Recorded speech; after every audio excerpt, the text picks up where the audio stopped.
今天买了一些新鲜的鸡翅跟鸡腿。我们这边的鸡呢是可以分开来卖的，鸡翅、鸡腿都可以单独买。把这里面的血块剥干净。冬天的鸡呢油比较多，也剥去一些。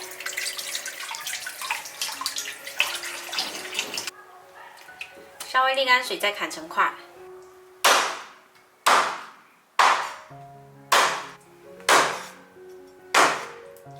砍好了，我们来腌制一下，加入姜片、生抽、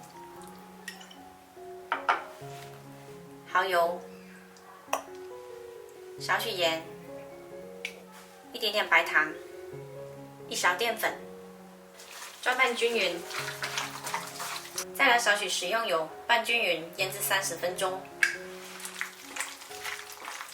然后再来准备一些五指毛桃，先浸泡30分钟，再清洗干净。然后我们再来准备一个不锈钢盆，家里用旧的那些不要的就可以。在上面铺上一张锡纸，然后把洗干净沥干水的五指毛桃放进来，铺平。接着把我们腌好的鸡块铺进来，不要铺得太厚，才容易熟。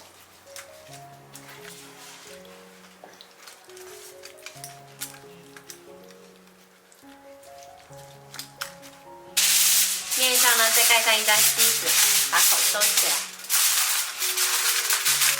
一定要把边都压紧实，不要漏气。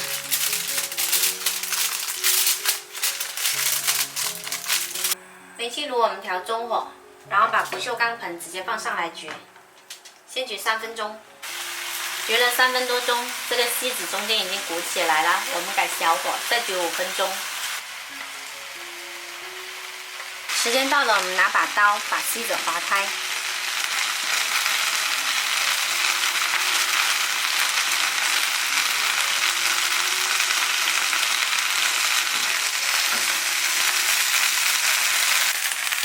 哇，好香啊，色香味俱全。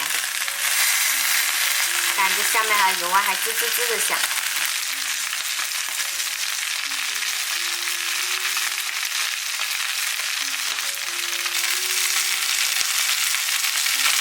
今天我们这道五指毛桃焗鸡呢，背面焗的焦香，吃起来还特别嫩滑，带有一点点五指毛桃的清香，特别好吃哦。